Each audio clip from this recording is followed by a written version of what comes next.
Hey, how's everyone doing?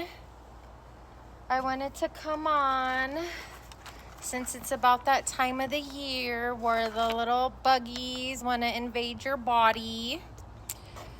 And I wanted to show you some of the 3-ounce wellness shots that I make. This one here is spinach, carrot, banana with coconut milk. This one is watermelon, lime, and mint. This is carrot, lemon with apple. Apple, lime, and kale. Cucumber, mint, and lemon. Hibiscus. I also make the bigger sizes, 16 ounce and 8 ounce. And when I send you the 8-ounce teas,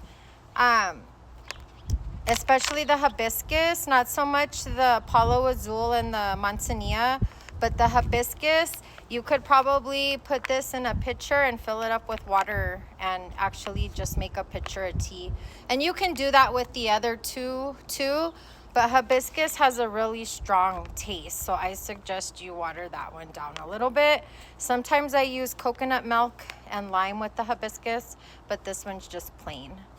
And then, like I said, the other two teas I do is Palo Azul and manzanilla tea.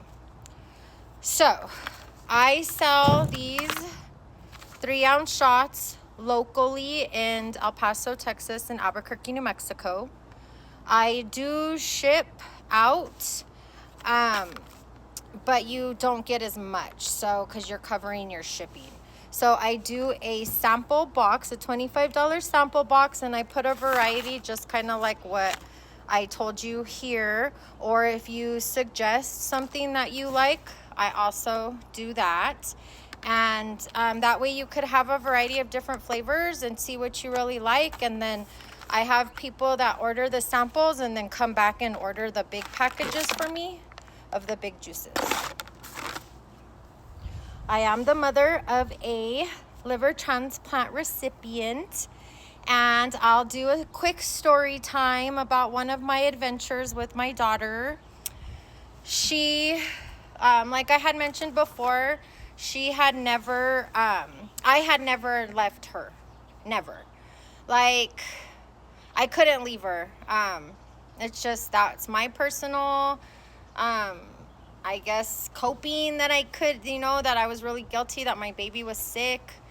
So I had made this friend there. Her name was Jenna. She had cystic fibrosis. She was my older daughter's age, and she actually made friends with my son because we spent a lot of time in the playroom there at the University of New Mexico Children's Hospital. And Jenna became one of my best friends. She was actually a best friend of my whole family, and she helped me the times that I was in the hospital. But this is it's funny, but it's not. So me and her wanted to sneak off to go to Subway, and my little girl was just falling asleep, and I had her in the big hospital bed, which I don't, I know that I wasn't probably supposed to do that, but for the most part, my little daughter slept in my arms. She never slept in the crib. I stayed in a chair rocking her for days. So that day, me and her were both laying in the bed, and she was dozing off, and Jenna had messaged me and asked me if I wanted to go to Subway. So I was like, sure.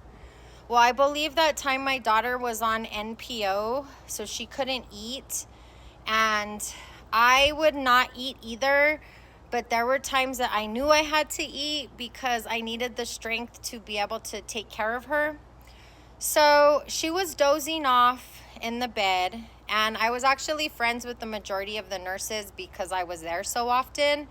And I first had snuck up, and I was about to walk out of the room, and then my daughter woke up. She's like 2. She's like, Mommy, where are you going? I said, honey, it's okay. I'm just going to the bathroom. So I acted like I was going to the bathroom.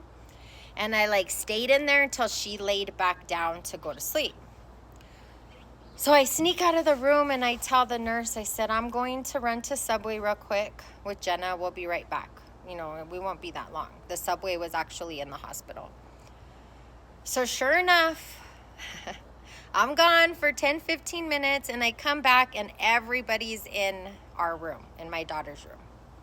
So what happened was my daughter was connected to her port through her, you know, on the IV pole. And she woke up and she thought I was in the bathroom because that's what I said right before she woke up the last time. And she crawled out of the bed, walked to the bathroom, and this stretched out her whole IV line to her port, stretched out, and it broke. So then I guess the nurse hears her crying and she walks in and my little girl's just standing there with blood, or I don't even think I could say that word, with the red stuff. I'm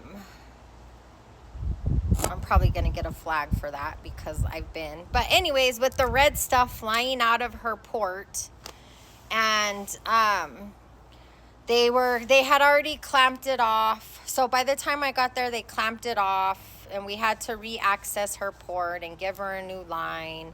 The reason why that's scary is because when you disconnect that line, it or when you break it or something, it's going right to your central artery. So you really have to be careful with the ports and the central artery lines. But she was okay. But that was one of the traumatic experiences that one of them that I went through with my little daughter. So that is the story behind my juices and why I started making juice, because of my daughter. She had to have a pediatric liver transplant when she was 2 years old.